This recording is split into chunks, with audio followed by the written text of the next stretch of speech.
Buenas tardes, hermanos y hermanas. Dios los bendiga. Un gusto saludarlos a todos, amigos, familiares que nos han estado acompañando, conectándose domingo tras domingo. Ya este es nuestro segundo mes, hermanos, en la cuarentena. Y veo que las personas ya se han ido poco a poco, lentamente, quitándose el estrés. Veo a las personas más tranquilas.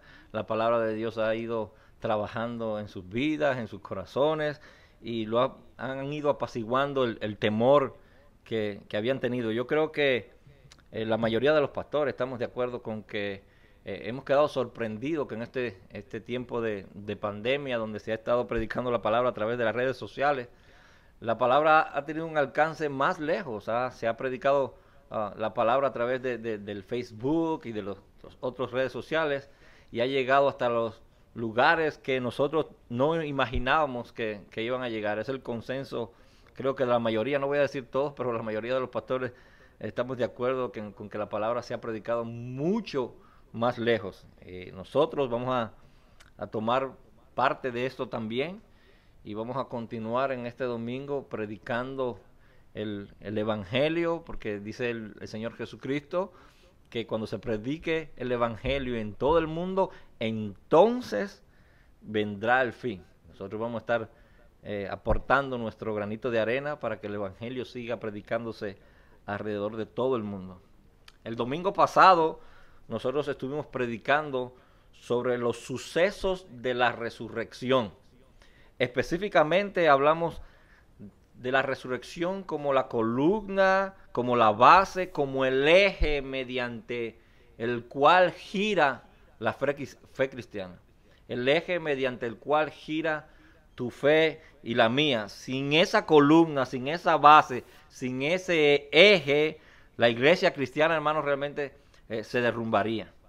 Nuestra fe sería vana, dice el apóstol Pablo, cuando él está haciendo una reflexión específicamente sobre este tema de la resurrección.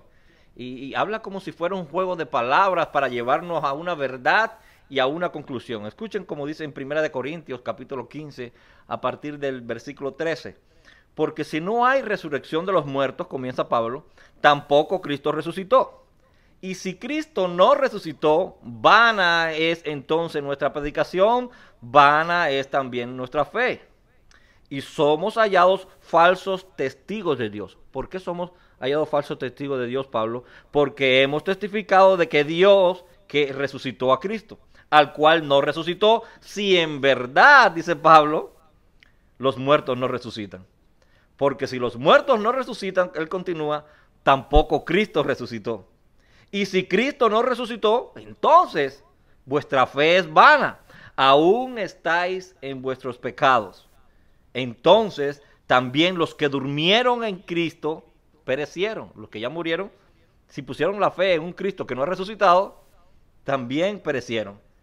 Si en esta vida, dice Pablo, solamente esperamos en Cristo, somos los más dignos de conmiseración, de lástima, de todos los hombres.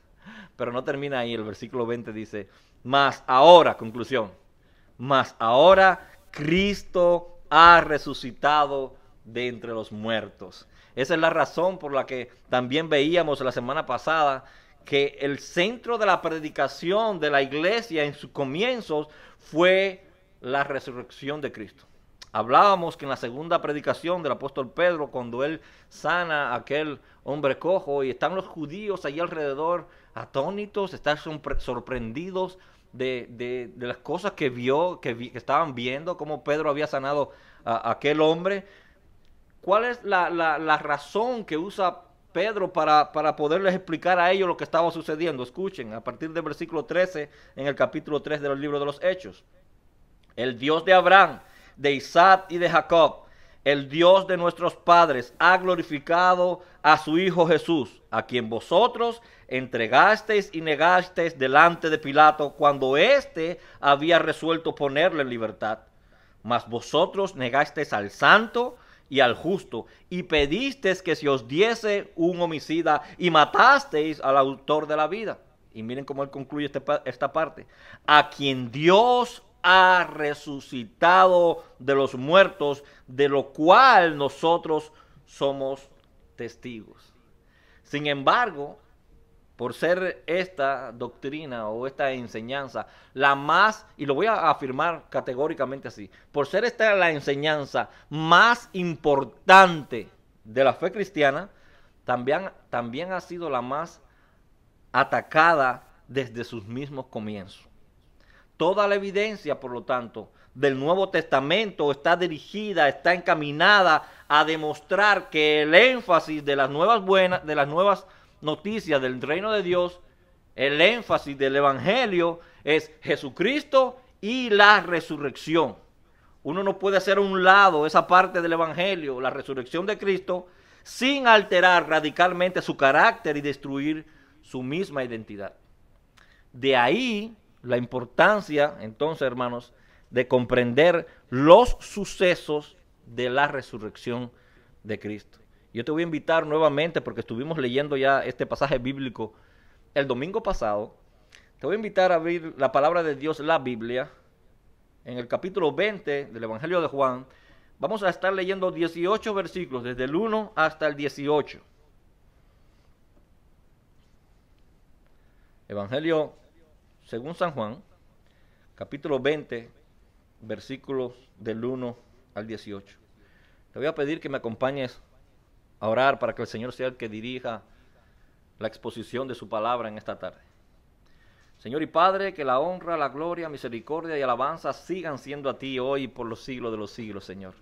Reconocemos que eres nuestro Dios verdadero, el único capaz de transformar a las personas, el único capaz de transformar los corazones, el único capaz de transformar matrimonios, familias, sociedades.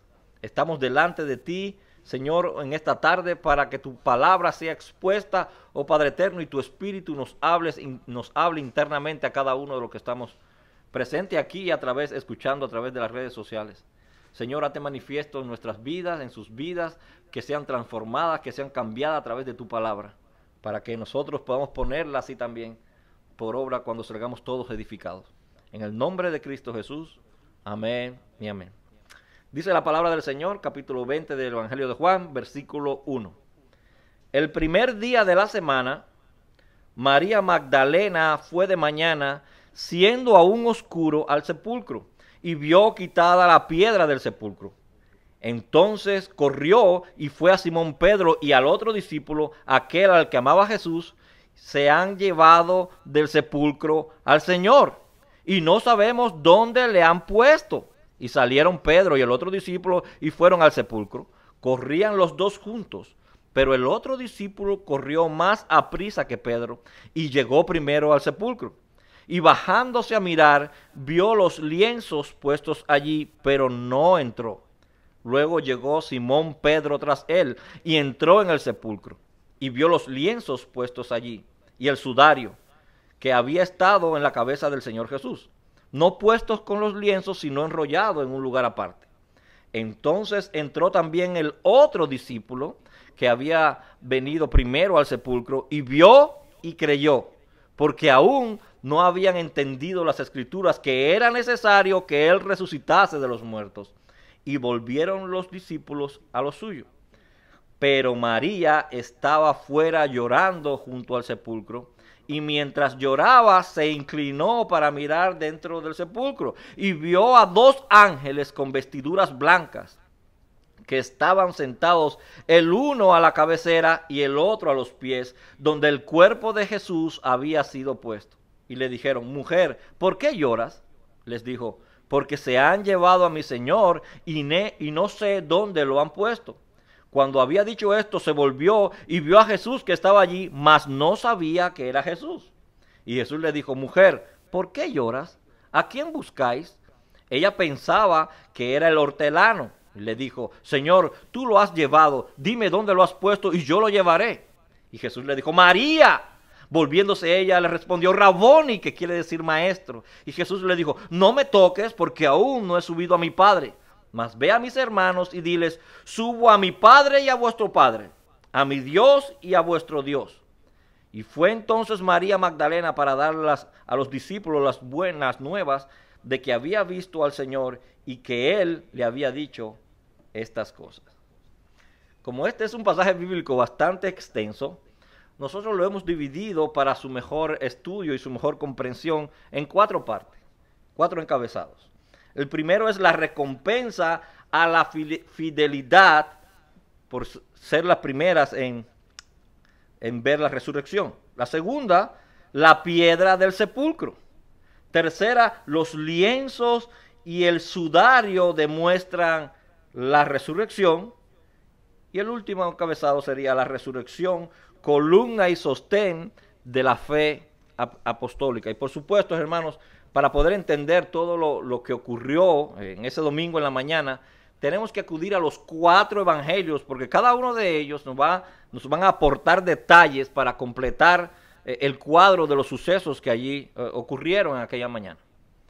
Vamos a comenzar con el primer encabezado, la recompensa a la fidelidad por ser las primeras testigos de la resurrección. Juan 20, el primer versículo. El primer día de la semana, dice Juan, María Magdalena fue de mañana siendo aún oscuro al sepulcro. El pasaje paralelo en el Evangelio según Marcos, capítulo 16, el primer versículo dice, cuando pasó el día de reposo.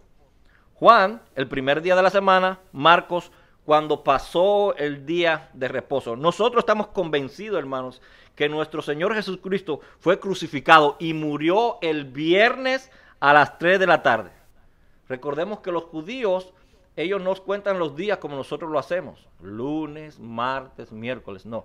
Ellos cuentan los días todo basado en el día de reposo, en el Sabbat. El primer día después del Sabbat, el primer día después del día de reposo, el domingo. El segundo día después del día de reposo sería lunes. Tercer día después del día de reposo sería martes. Así hasta llegar al viernes, donde ellos le llaman al viernes el día de la preparación. Según la ley de Moisés, allí en el Antiguo Testamento, ellos deberían descansar en el día del Sabbat, en el sábado, y solamente debían dedicar este día a la adoración a Dios. No podían realizar ningún otro tipo de actividad. Por lo que el viernes, el día anterior al día de reposo, al día del Sabbat, ellos lo dedicaban para preparar, precisamente por eso se llama el día de la preparación los viernes, para preparar todos los detalles que iban a necesitar en el Sabbat. Ellos no podían cocinar en el Sabbat, por lo tanto ellos cocinaban del día anterior. No podían ir de compras en el Sabbat, por lo tanto ellos el viernes preparaban todo lo que iban a necesitar para el día de reposo. Los sacerdotes, recuerdan, impulsados ellos por la hipocresía religiosa de la época, se presentaron ante Pilatos para pedirle que apresuraran, que los soldados mataran a los condenados y ellos poderlos bajar de la cruz, para ellos poder tranquilamente y con una conciencia tranquila, ellos poder ir a celebrar el Sabbat, el día de reposo. No importa cuántas leyes ellos habían violado durante ese día y la noche anterior, ellos simplemente querían celebrar el Sabbat tranquilos. Ese es el problema de las personas religiosas, ¿verdad? Que ellos se preocupan por lo menos importante, las cosas menos importantes, y dejan a un lado lo que realmente sí es importante. Después de la muerte de nuestro Señor Jesús, dice la palabra de Dios, que Él, Dios, llenó de valor a José de Arimatea para reclamar el cuerpo del Señor Jesús ante Pilatos, que a él se le une después más adelante Nicodemo. Marco nos contó el detalle en ese momento, que habían unas mujeres que estaban siguiendo allí a José de Arimatea y a Nicodemo. Ellos estaban untándole los ungüentos al Señor Jesús, poniéndole las vendas, preparando el cuerpo para la sepultura, y ellas estaban de lejos mirando a aquellos dos miembros del Sanedrín que ellas no conocían. ¿Qué están haciendo estos hombres con el cuerpo de nuestro Señor? Que nos dice la palabra de Dios que ellos eran discípulos del Señor, sí, pero discípulos de la secreta.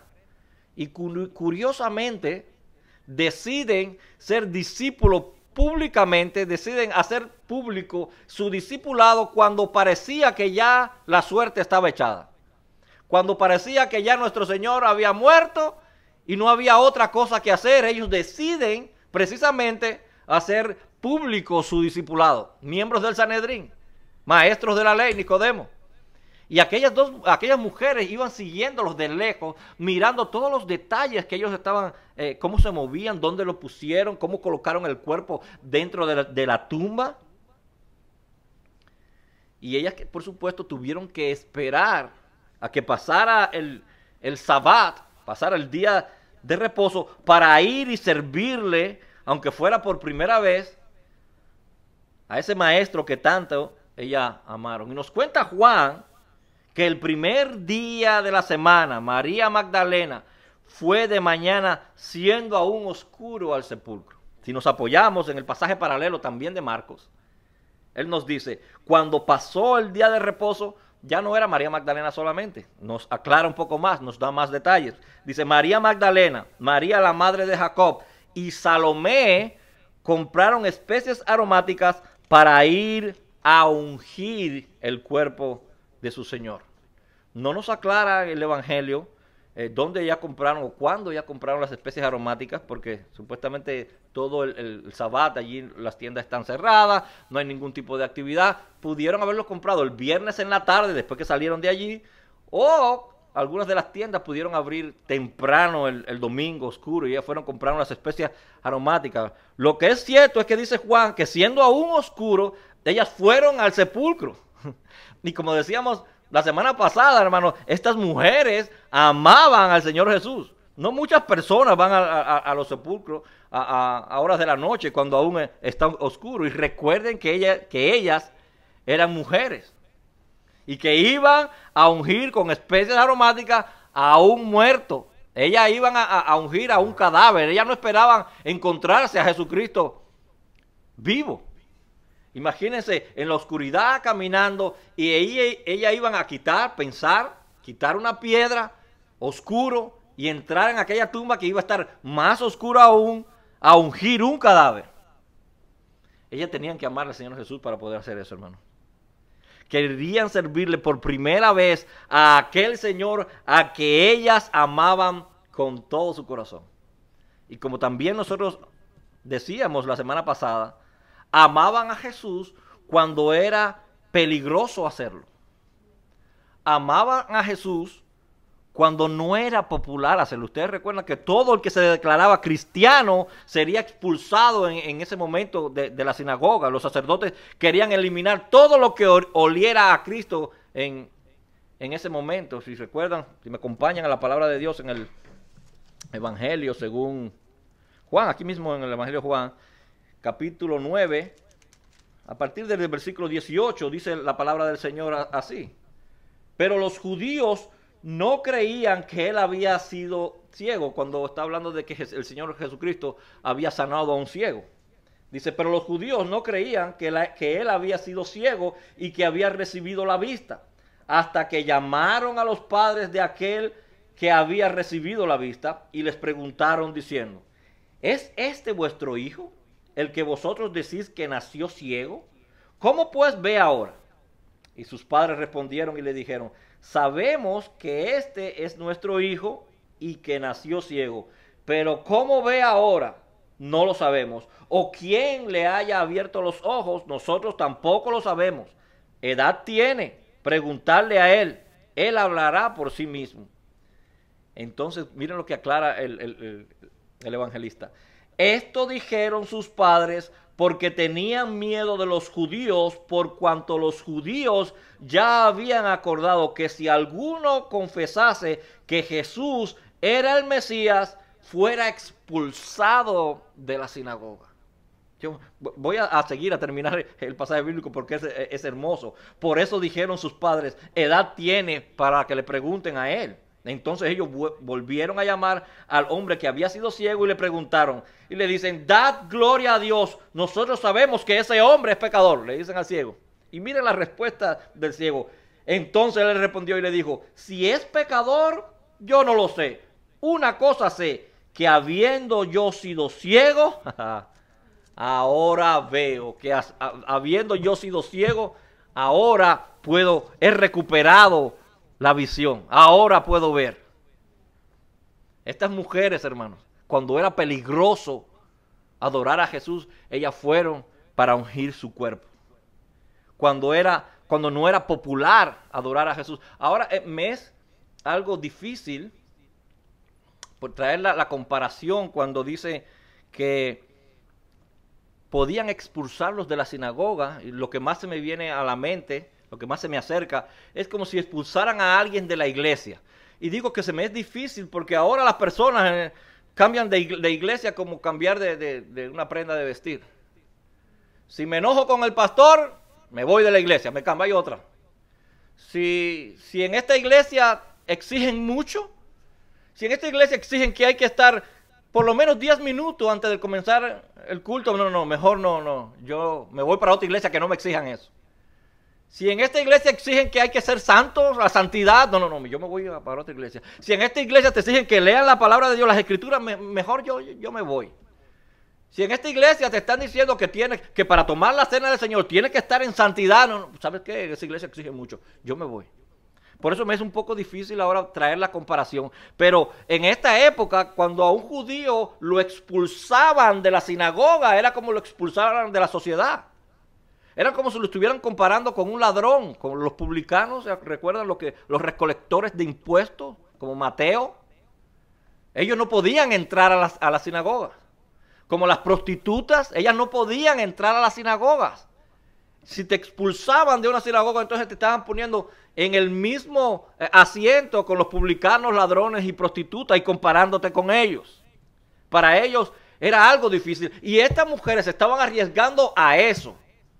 Después que el Señor había muerto. Ellas no esperaban llegar a la tumba y ver a un Cristo resucitado. Ellas iban a ungir allí a un muerto. Ellas querían servirle tan siquiera por última vez a ese maestro que tanto amor ellas sentían por él.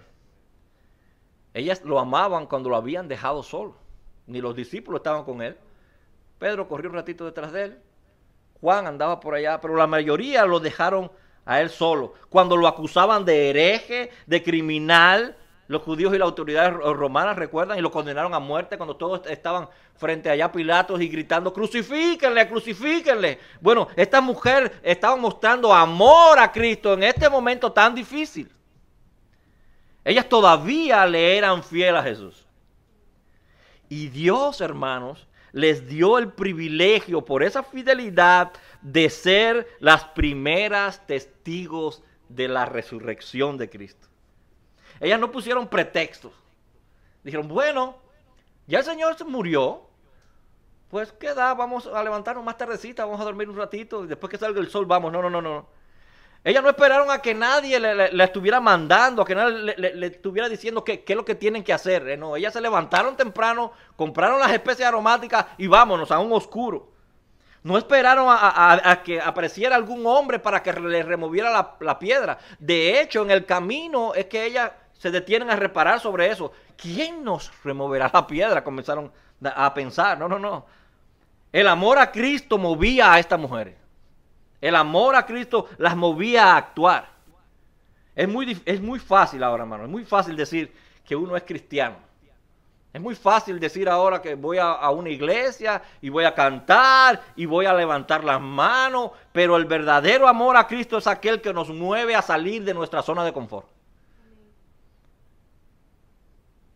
El verdadero amor a Cristo es aquel que nos mueve a salir de nuestra forma de confort, de seguridad. Para servirles, hermanos, movidos por un amor genuino, que nos mueva solamente el amor a Cristo a servirle a Él. Si yo les pregunto hoy, si yo te pregunto hoy, ¿qué es lo que te mueve a ti a estar en la iglesia? ¿Qué es lo que te mueve a ti a servirle a Cristo? A oponerte al cansancio físico que tú tienes y ir cada domingo a la iglesia si eres dominguero. O sobreponerte al desánimo. A veces uno anda desanimado, pero nos sobreponemos a eso y vamos a servirle con todo nuestro corazón a Cristo porque lo amamos. ¿Qué es lo que te mueve a hacer eso? Sin que te estén rogando, sin que te estén cayendo atrás, sin que el pastor te esté llamando. Que a veces los pastores tienen que llamar a aquel hermano que viene los domingos. Y como cuando falta un domingo, entonces va a ser 2 semanas. Aquel hermano que como es dominguero y faltó un domingo, va a venir cada 2 semanas. O aquel que aparece cada mes. O aquel hermano que es como la ola, que un momento está de gozo en la parte de arriba, una semana, un mes. Pero cuando baja la ola está 5 o 6 meses desaparecido de la iglesia. ¿Qué te mueve? ¿Qué te mueve a ti? ¿Qué nos mueve a nosotros a servirle a Cristo? Como estas mujeres. ¿Qué te mueve a luchar día tras día contra el pecado? Cuando estás solo, no cuando estás reunido como iglesia, no cuando andas con tu esposo, con tu amigo. Cuando tú estás solo, ¿qué es lo que te mueve a luchar contra el pecado? Cuando estás solito, que no hay quien te esté mirando. ¿Qué te mueve? ¿Qué te mueve a predicar el evangelio? ¿Es que tienes un compromiso con el pastor o con los líderes de la iglesia, con los hermanos? ¿O es porque lo dice la Biblia nos los ordena?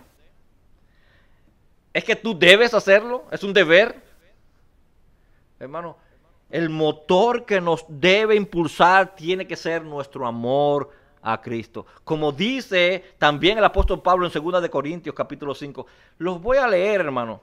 Este pasaje bíblico de la versión Dios habla hoy. Escuchen cómo dice. Es un pasaje muy conocido, pero esta versión lo hace mucho mejor entendible. Dice 2 de Corintios capítulo 5 a partir del 14. El amor de Cristo se ha apoderado de nosotros desde que comprendimos que uno murió por todos y que por consiguiente todos han muerto. Y Cristo murió por todos para que los que viven y no vivan para sí mismos, sino para el que murió y resucitó por ellos. Por eso nosotros ya no pensamos de nadie según los criterios de este mundo. Y aunque antes pensábamos de Cristo según estos criterios, ahora ya no pensamos así de Él. Por lo tanto, conclusión, el que está unido a Cristo es una nueva persona, nueva criatura es, ¿recuerdan? Las cosas viejas pasaron, se convirtieron en algo nuevo, hermano. Increíble. Estas mujeres hicieron lo que hicieron pensando que Cristo estaba muerto. ¿Qué de ti, de mí, que conocemos el final? Ya conocemos el final de esta historia. Conocemos que Cristo resucitó. ¿Qué de ti, de mí? ¿Qué nos mueve a servirle a Él?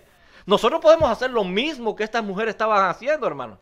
Ellas fueron a ungir, a adorar a un cadáver. Tú y yo podemos ungir y adorar a un Cristo vivo, porque Él es la cabeza de la iglesia. Primera de Corintios, el capítulo 12, a partir del versículo 27, así dice: ustedes son el cuerpo de Cristo y cada uno de ustedes es miembro con su función particular. Lo repito, ustedes son el cuerpo de Cristo y cada uno de ustedes es un miembro con su función particular. No, pastor, es que en la iglesia hay muchos problemas. Es que en la iglesia hay muchos chismes. En la iglesia hay división y se refieren así, en la iglesia, como si esta persona no fuera parte también de la iglesia. Y somos parte de la iglesia, pero también somos parte de la solución del problema. La iglesia es la esposa de Cristo, hermanos. Y déjame decirte que si tú planeas estar con Él en un momento determinado, tienes que amar también a la iglesia, tienes que amar a sus miembros, tienes que amar a tus hermanos. Si no, olvídate, tú no vas a estar con Cristo. Él viene a arrebatar, a llevarse a su iglesia, a su amada. Olvídate de eso que te están diciendo que cuando estés con el Señor, el pueblo de Israel va a estar viviendo en una ciudad, en un lugar aparte, y la iglesia va a estar en otro, como si vivieran cada uno en un barrio diferente. Y entonces tú puedes, como a ti no te gusta la iglesia, tú puedes vivir en otro barrio. No. Déjame decirte, aunque tú digas que eres cristiano, si tú no amas a la iglesia, si no amas a tus hermanos, no vas a estar con Cristo. No digas que tú tienes fe, no digas que eres cristiano. Si tú no amas a tus hermanos, si tú no te congregas con ellos, si no los soportas los unos a los otros según Cristo, tú no vas a estar allí. Imagínate que eres casado, como nosotros, y que venga una persona y te diga: hermano, usted me cae muy bien, usted predica bien y me cae bien por su forma de ser. Oiga, pero a su esposa, su esposa es una bomba, su esposa no, yo no la aguanto. Déjeme decirle que yo tendría que decirle dolorosamente, le digo, pues, entonces usted y yo no podemos tener ninguna relación, porque la palabra de Dios dice que ella y yo somos una sola carne, y además ando con ella para arriba y para abajo, para donde quiera, no me separo de mi esposa. entonces usted y yo no podemos tener una relación. Y con Jesús va a ser lo mismo. Él viene por su iglesia, hermanos.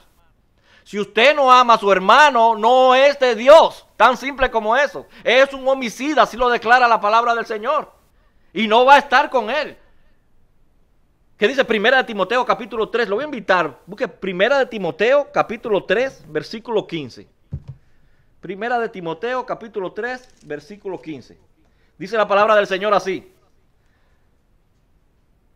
Para que si tardo, el apóstol Pablo hablándole a Timoteo, para que si tardo sepas cómo debes conducirte, ¿a dónde? En la casa de Dios. ¿Sabe cuál es la casa de Dios? Que es la iglesia del Dios viviente.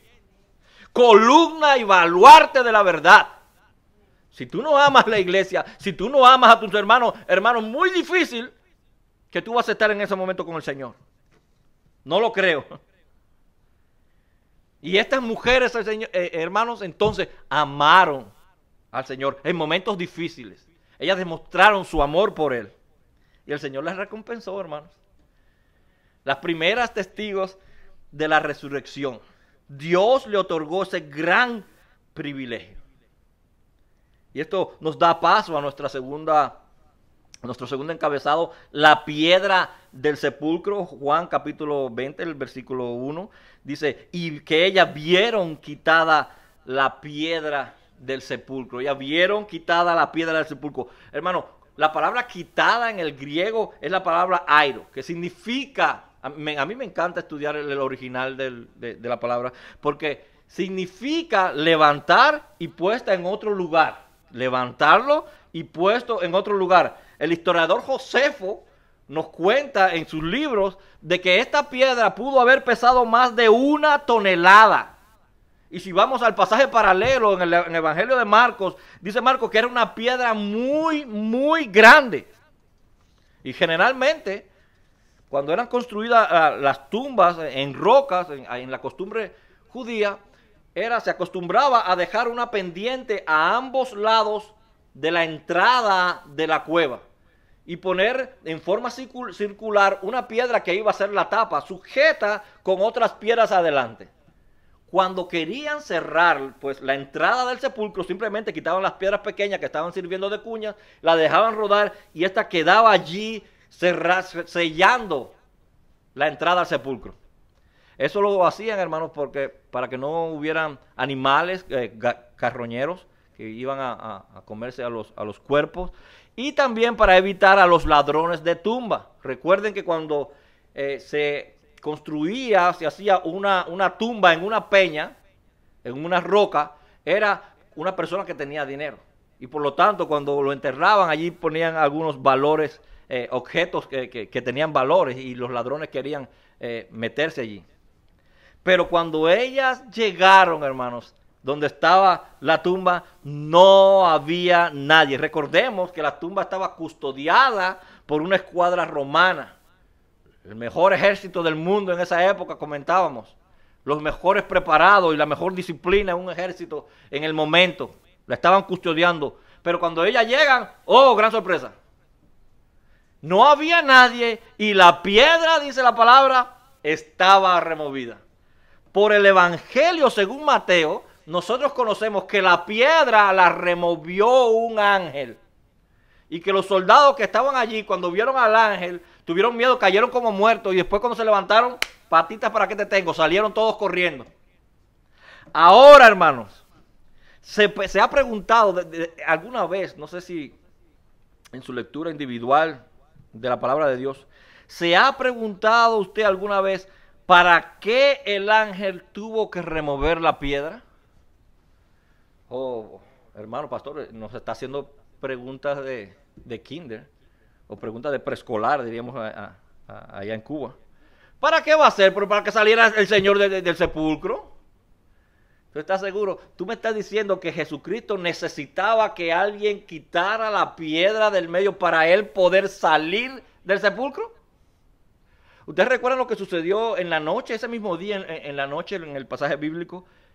Cuando Él llegó, dice que se puso enfrente de los discípulos y estaban todos reunidos, escondiéndose de los judíos que lo podían estar buscando porque estaban acusándolo de que ellos se habían robado el cuerpo del Señor de aquella tumba y todos estaban temerosos. No estaba Tomás y el Señor se le aparece en el medio de ellos. Podía ser que el Señor tenía propiedades nuevas en su cuerpo. No podemos ser nosotros dogmáticos al respecto, pero él atravesó las puertas y las paredes y se le apareció al frente.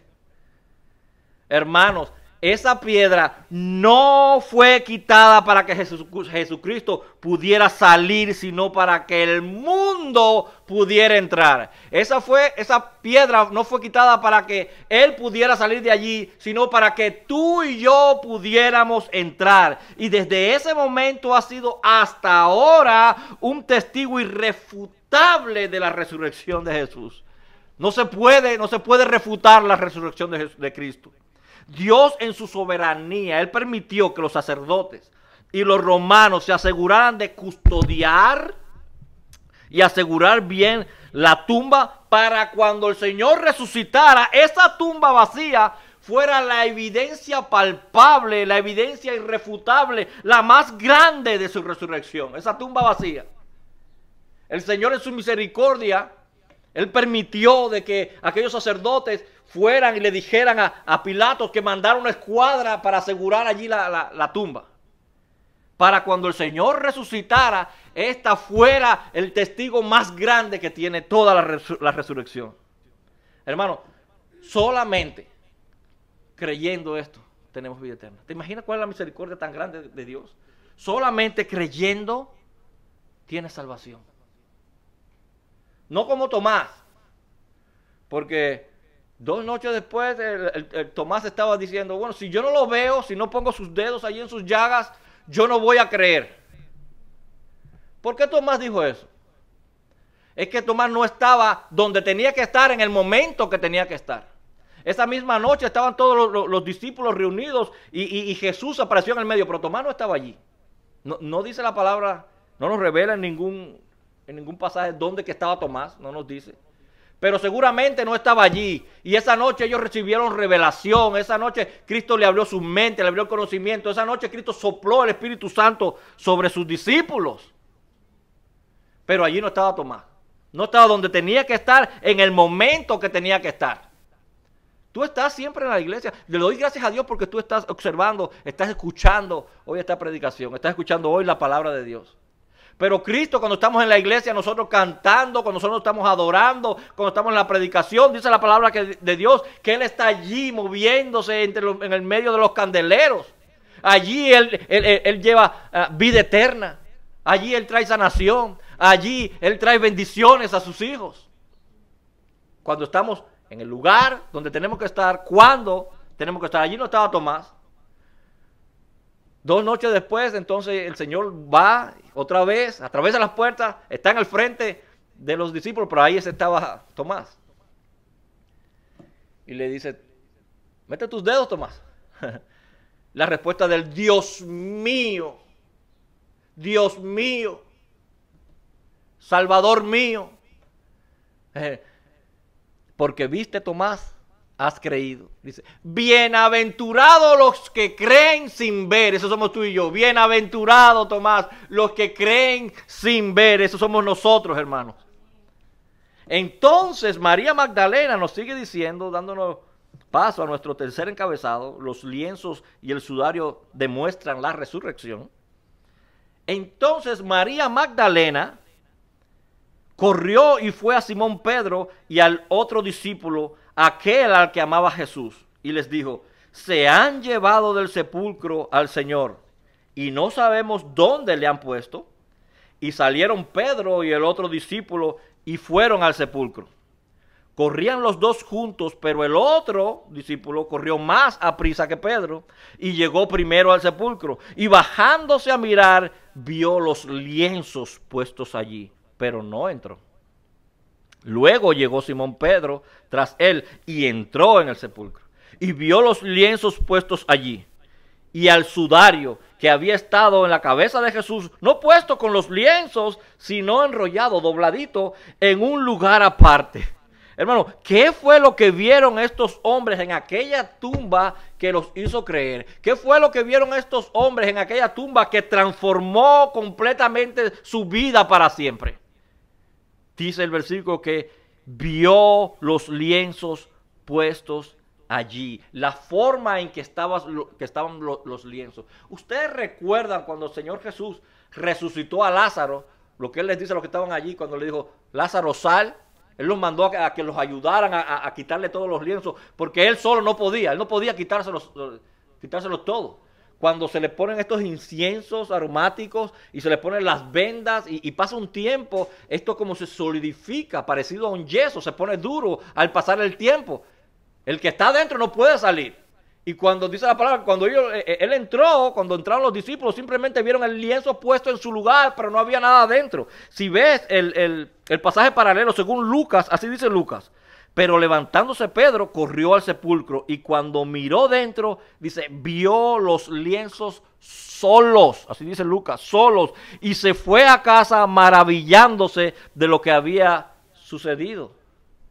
Y vio también el sudario dobladito aparte.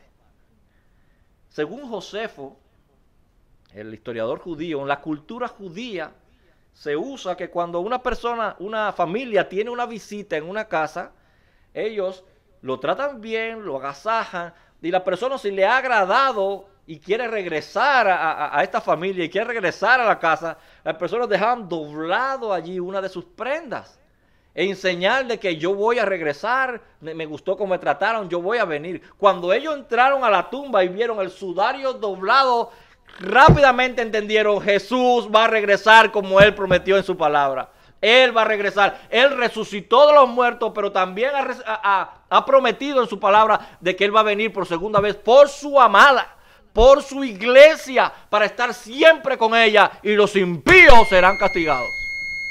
Eso dice su palabra.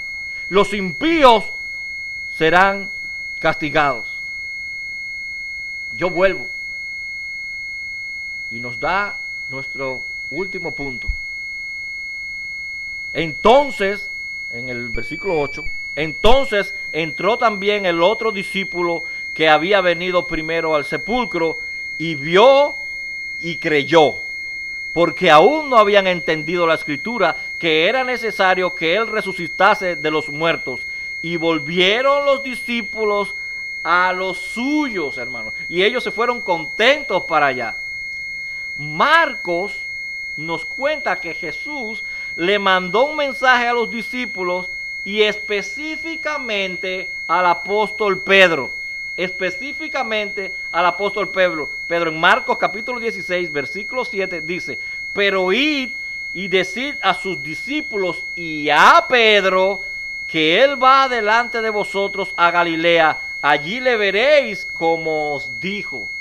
Nos aclara el apóstol en Mateo, el capítulo 26, pero después que haya resucitado, iré delante de vosotros a Galilea. Ya Jesucristo le había anunciado todo esto, le había dicho que él iba a morir, iba a ser arrestado, lo iban a crucificar, iba a morir, lo iban a sepultar, y iba a resucitar, y lo iba a ver en Galilea.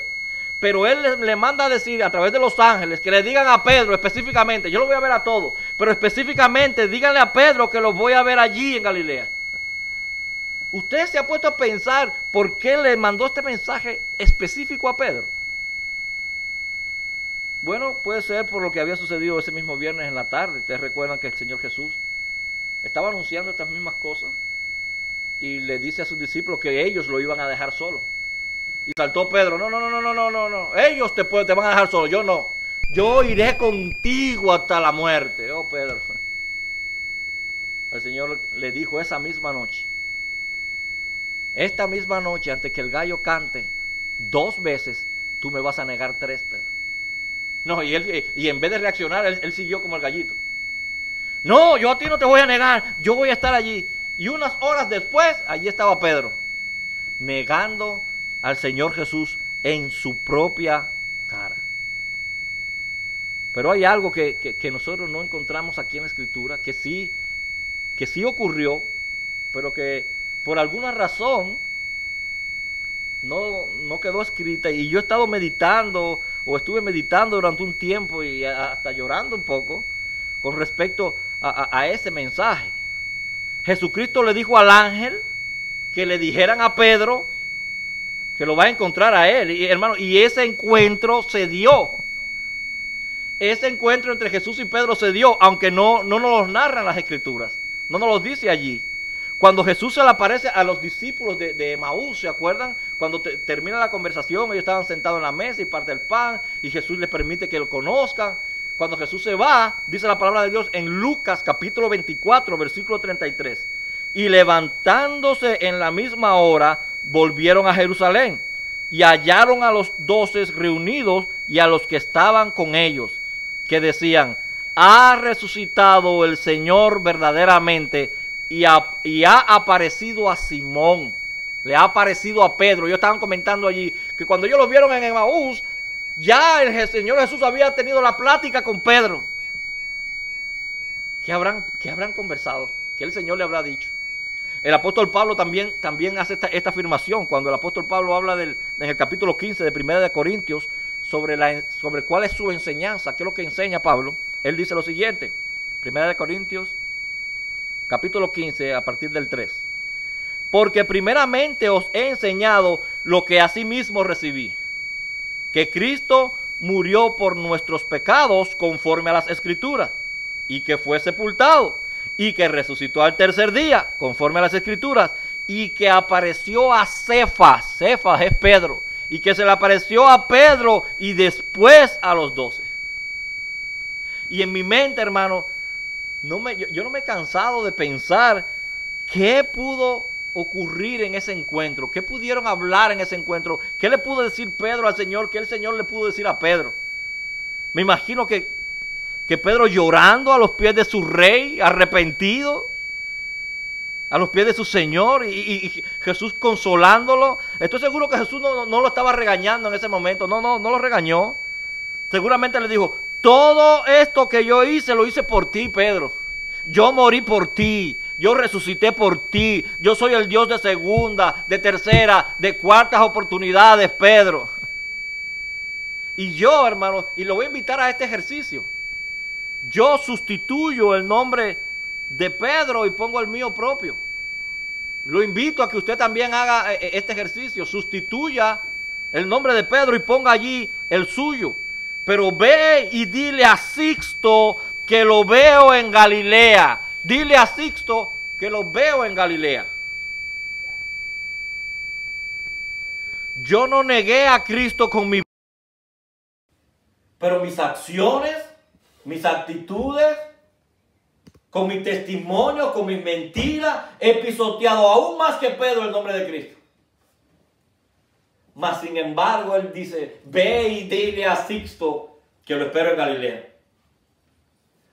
Yo morí por ti, resucité por ti, yo soy tu Dios de segunda, tercera, cuartas oportunidades.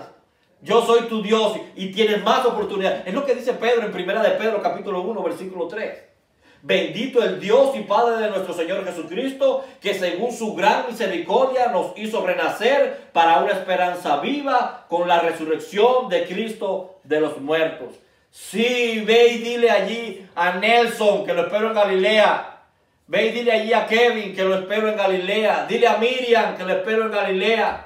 Pablo nos dice en Romanos capítulo 6, porque somos sepultados juntamente con él para muerte por el bautismo, a fin de que como Cristo resucitó de los muertos para la gloria del Padre, así también nosotros andemos en vida nueva.